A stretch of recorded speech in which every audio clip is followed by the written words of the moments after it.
நீங்க கிளாம்பாக்கம் பக்கத்துல independent house வாங்குற பிளான்ல இருக்கீங்கன்னா, ஒரு சூப்பரான வீட்ட நான் உங்களுக்கு சஜெஷன் பண்றேன். நாம பார்க்கக்கூடிய இந்த வீடு 2 போர்ஷன்ல பிளான் பண்ணி கட்டியிருக்கிறாங்க. கிரவுண்ட் ஃப்ளோர்ல சிங்கிள் பெட்ரூம் வீடாவும், ஃபர்ஸ்ட் ஃப்ளோர்ல டபுள் பெட்ரூம் வீடாவும் பிளான் பண்ணியிருக்கிறாங்க. வீட்டோட கிரவுண்ட் ஃப்ளோர் ஏரியாவுல பார்க்கிங்ல பார்த்தீங்கன்னா, உங்களுக்கு 150 அடிக்கு போர்வெல் போட்டிருக்காங்க. 3000 லிட்டர் கெப்பாசிட்டிக்கு சம்ப் போட்டு குடுத்துருக்காங்க. செப்டி டேங்க் தான். வீடும் சரி, லேண்டும் சரி 2மே நார்த் ஃபேசிங் பார்த்த மாரி அமைஞ்சிருக்குதுங்க. கிரவுண்ட் ஃப்ளோர்ல இருக்கக்கூடிய சிங்கிள் பெட்ரூம் வீடு நார்த் ஃபேசிங் பார்த்த மாரி கட்டப்பட்டிருக்கு. கிரவுண்ட் ஃப்ளோர் வீட்டுக்கு பொறுத்தவரைக்கும் 2 என்ட்ரன்ஸ் குடுத்து கட்டியிருக்கிறாங்க.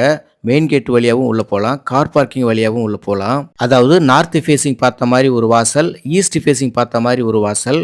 ஈஸ்ட் ஃபேசிங் பார்த்த மாரி வந்தீங்க அப்படின்னாக்கா பார்க்கிங் ஏரியாவுக்கு வந்துரலாம். அப்படியே ஸ்டெப் யூஸ் பண்ணி மேல ஃபர்ஸ்ட் ஃப்ளோருக்கு போயிரலாங்க. அந்த மாரி பிளான் பண்ணியிருக்காங்க. வீட்டோட கிரவுண்ட் ஃப்ளோர்ல நல்ல ஒரு ஸ்பேசியஸான லிவிங் ஹால் குடுத்துருக்காங்க.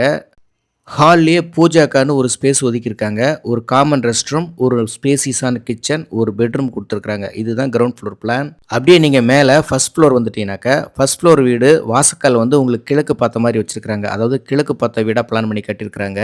இந்த வீடு எப்படி இருக்கு அப்படின்னாக்கா, டபுள் பெட்ரூம்ஸ், ஒரு லிவிங் ஹால், ஒரு கிச்சன், ஒரு பால்கனி, 2 ரெஸ்ட் ரூமோட பிளான் பண்ணியிருக்காங்க. வீடு ஆல்மோஸ்ட் முடிச்சு வச்சுட்டாங்க. பெயிண்டிங் ஒர்க் மட்டும்தான் பெண்டிங்கு. நீங்க வீடு வந்து பார்த்து உங்களுக்கு பிடிச்சிருக்கு அப்படின்னாக்கா, நீங்க எந்த கலர் செலக்ட் பண்ணி கொடுக்குறீங்களோ அதே கலர் அவங்க வந்து உங்களுக்கு பெயிண்ட் பண்ணி கொடுத்துருவாங்க.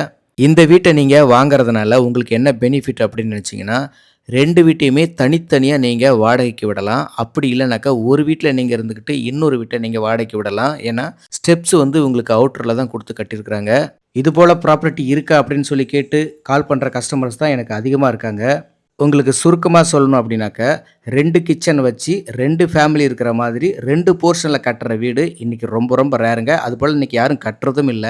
நமக்கு சேல்ஸ்க்கு வந்திருக்கிற ப்ராப்பர்ட்டி கிளாம்பாக்கம் பஸ் ஸ்டாண்டுக்கு பேக் சைட்லேயே அமைஞ்சிருக்குதுங்க. ஜஸ்ட் 1 கிலோமீட்டர் டிஸ்டன்ஸ் தான். நடந்து கூட வந்துடலாம். கிளாம்பாக்கம் பஸ் ஸ்டாண்டுக்கு பேக் சைடில் இருக்கக்கூடிய ரோடெல்லாம் எக்ஸ்டென்ஷன் பண்ணுறதுக்கான ப்ரொபோசலும் போயிட்டு இருக்கு. அந்த ஒர்க் எல்லாம் ஸ்டார்ட் பண்ணிட்டாங்க அப்படின்னாக்கா இந்த ஏரியாக்கள்ல கணிசமாக இன்னும் ரேட் உயரத்துக்கு வாய்ப்பு இருக்குங்க.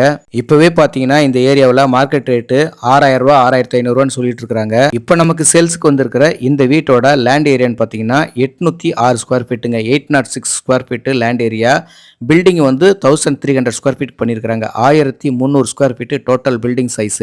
இடத்த வேஸ்ட் பண்ணாம அழகா இந்த பில்டிங்கை பிளான் பண்ணி கட்டியிருக்காங்க. டெரஸ்ல ஒரு காமன் ரெஸ்ட் ரூம் பிளான் பண்ணி கட்டியிருக்காங்க. அதே போல 2500 லிட்டர் கெப்பாசிட்டி உள்ள ஒரு ஓவர் ஹெட் டேங்கும் பிளான் பண்ணி கட்டியிருக்காங்க. இந்த வீட்டோட காஸ்ட் 1,05,00,000.